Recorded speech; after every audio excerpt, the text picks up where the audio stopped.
And so a few times people would say, oh, I already got that book. And Uddhava would ask them, well, did you read it? Yeah, I tried to read it. And what did you understand from it? I couldn't understand anything.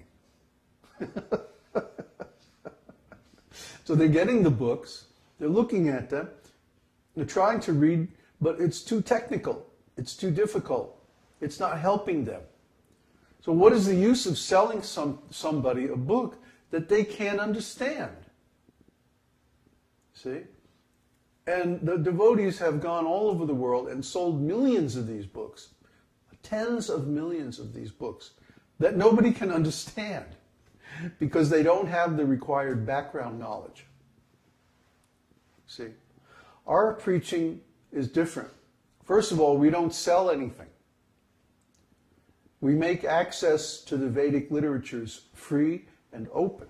You can go to our site, download the database, or go to causelessmercy.esotericteaching.org, and the whole Vedic literature is there. You can read it for free on the internet. Okay? Second of all, we have a large collection of introductory material that bridges the people's understanding from, let's say, the level of ordinary religion and philosophy to the level of Vedic devotional service. And third, if you do want some extra help, or if you want some personal association and encouragement, you can register for some courses. But you have to dig to even find those courses. They're not right on the front page of the website. You have to go down to the very last menu and look for the university. And there's no explanation. It just says Community University.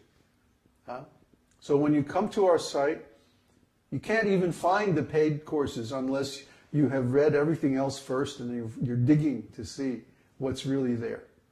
You see? We don't make it easy. But still, our university courses is full. It's full of people. Why? Because we're giving some real value there. You see? The other temples, the other devotees, they have to run after people and force them practically to take these books. And sometimes they even cheat them out of money and like this, just to get some collections. But we're getting donations from people all over the world that we haven't even met. It's more than enough to support our activities. And why?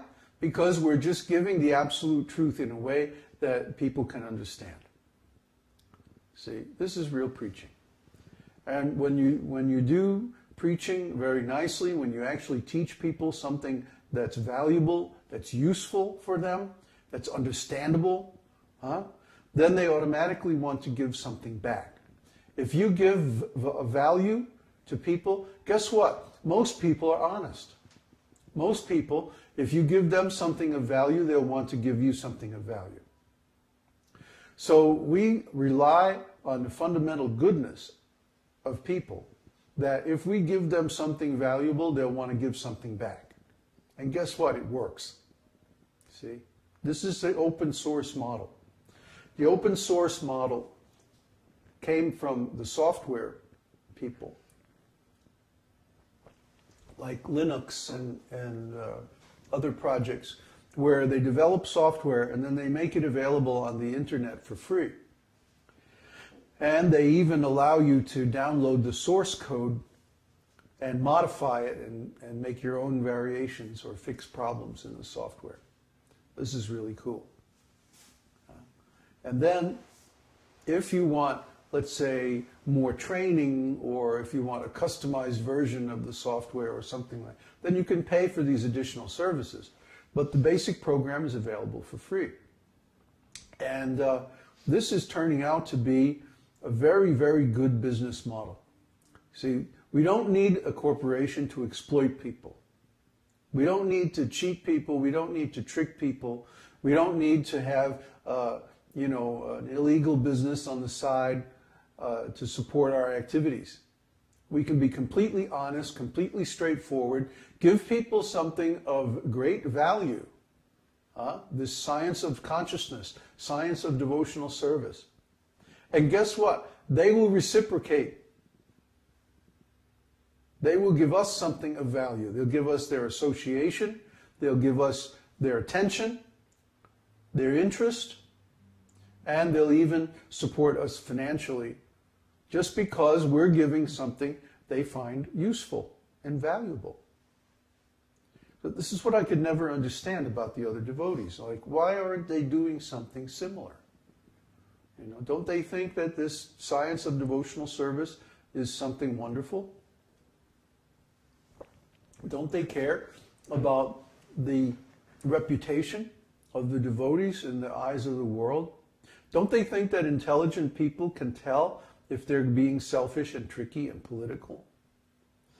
Don't they think that the advanced devotees think less of them because they don't follow the instructions of their own spiritual master? Don't they think that people in general can't tell when they're being cheated and ripped off? I mean, really. It's like they think people have no intelligence or no consciousness. They're just treating them like animals or, you know, exploiting them. We don't agree with any of this. We don't like any of this.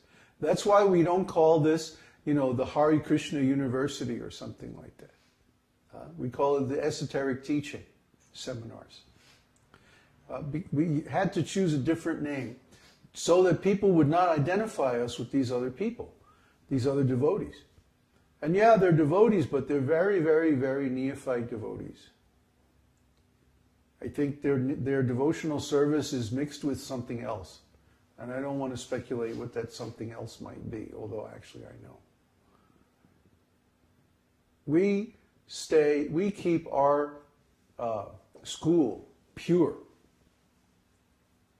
because our mission, our intention, our plan is to propagate the pure science of devotional service into the future.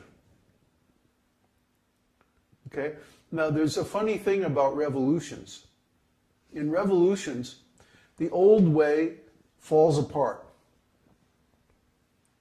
The old ways fall apart. They crash. In revolutions, what happens is the old way stops working. But the people who are invested in the old way try to keep it going, even though it's not working anymore. And because of this, people are suffering. And when they get sick and tired of suffering, then they demand a change. And the first thing they change is they get rid of the old system. But the funny thing about revolutions is the old system fails before there is a new system. Now, if a revolution happens because somebody says, we need a new system and the new system is this, that's not really a revolution. That's just another cheating business replacing the old cheating business. Take any revolution in recent history, the American Revolution, the French Revolution, the Bolshevik Revolution, the Cuban Revolution. Take any revolution in recent history, and what have you got? New cheaters replacing the old cheaters. The same game with a different name. But we're saying this revolution that we're going through now is fundamentally different. Because the old system is not working. And the current economic crisis is the proof of it.